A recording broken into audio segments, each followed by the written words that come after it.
Hey there, happy Training Tuesday. I am Kim Irwin and I am an independent consultant with Arbonne International. Thank you for being with me today.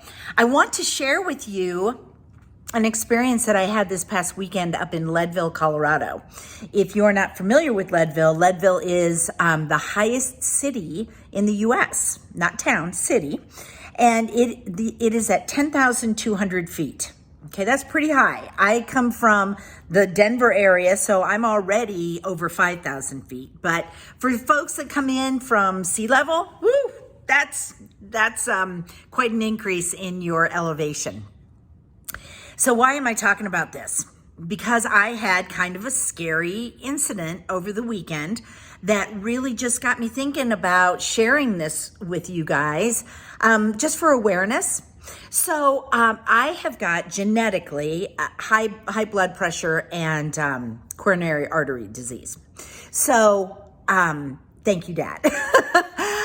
But so that is a chronic condition. It's a chronic disease that can be adversely affected by high altitude.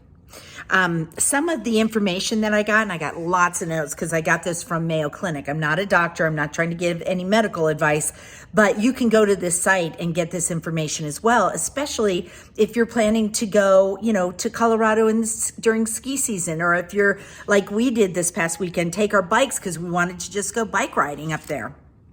But what you can acquire is what's called acute mountain sickness, AMS. It can develop into two very, very serious conditions called high altitude pulmonary edema or high altitude cerebral edema.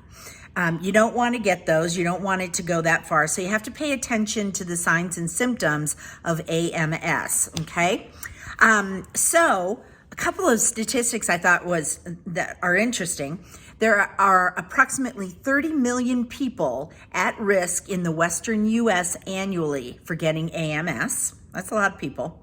And for those of you who like to come to Colorado and go skiing, well, about 20% of you will get AMS. And here's something that I thought was really interesting because it says aerobic fitness does not correlate with the likelihood of getting acute mountain sickness. So what is acute mountain sickness? They say that it's kind of similar to a hangover. So you have fatigue, you have headache, lethargy, meaning you just don't want to do anything, shortness of breath. When you exert, or if like me, I was walking a couple of blocks down the road and I was getting short of breath. And I was slow, I was really tired, I was getting a headache, and I knew, hydration, you always want to make sure you're very hydrated when you're at high elevations, and you just really need to be aware of those things. The next day I got nauseous, so it doesn't get better. They do say that it takes 1 to 3 days to really kind of acclimate, but if you're not feeling well, pay attention to that. And very honestly, I really wanted to get home because with my chronic history with coronary artery disease and high blood pressure, it made me really nervous. I didn't even go for a bike ride because anytime I would exert, the headache would come back on and I just wasn't feeling well. So when I say aerobic fitness does not correlate, think about some of these elite athletes. They come to Denver and they're playing basketball or hockey, go Avs. And, they're sitting on the sidelines with supplemental oxygen because the air is thinner. So you have to remember that if you guys are going to do some recreation up in the mountains and somebody is not feeling well, pay attention to that. Because it's very often confused with a viral illness or a hangover or something like that. They don't really understand that it's altitude sickness. So I don't want to scare you because there's a lot of information in here. If you have got let's say a respiratory disease. So you have a pulmonary disease and it's pretty severe. They do say from Mayo Clinic, maybe don't go to high elevations. But if you do go and you think you may, be at risk of shortness of breath or something, take some supplemental oxygen. I'm not gonna lie, I went to the store and I bought one of those little oxygen things where you bring in a little bit, and it did help. So think about some proactive things you can do. There are actually medications. If you know that you're prone to getting this, you might, like I did, I contacted my cardiologist and said, what do I need to do? They have great suggestions for you. And just be aware, be really aware. And how am I circling this back to Arbonne?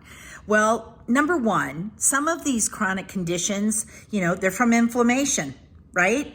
And it can be your nutrition, it can be genetic, but there are things that you can control. And if you can prevent your health from deteriorating into a chronic illness, then you are not going to have that chronic illness exacerbated when you go to high altitudes. So the key point that I want to make is you still have some control over this. Even though they say, aerobic fitness doesn't, you can still get it. And you may have been up at high altitude before and didn't get it, you can still get it. So they can't really pinpoint, how this comes, when it comes, a lot of those details, but you're always going to be better off if you start with a healthy foundation and try to prevent some of these chronic inflammatory illnesses from taking over your body. So what do? You have great nutrition. Where do you get great nutrition? Arbonne. There you go. So there's my experience. I just wanted to bring a little bit of awareness to you guys. If people are heading up to the mountains, up to elevations, pay attention, be proactive, and just keep your health in check before you even start doing stuff. So there you go. I hope you have a fantastic week. Thank you for joining me, and I'll talk to you again soon.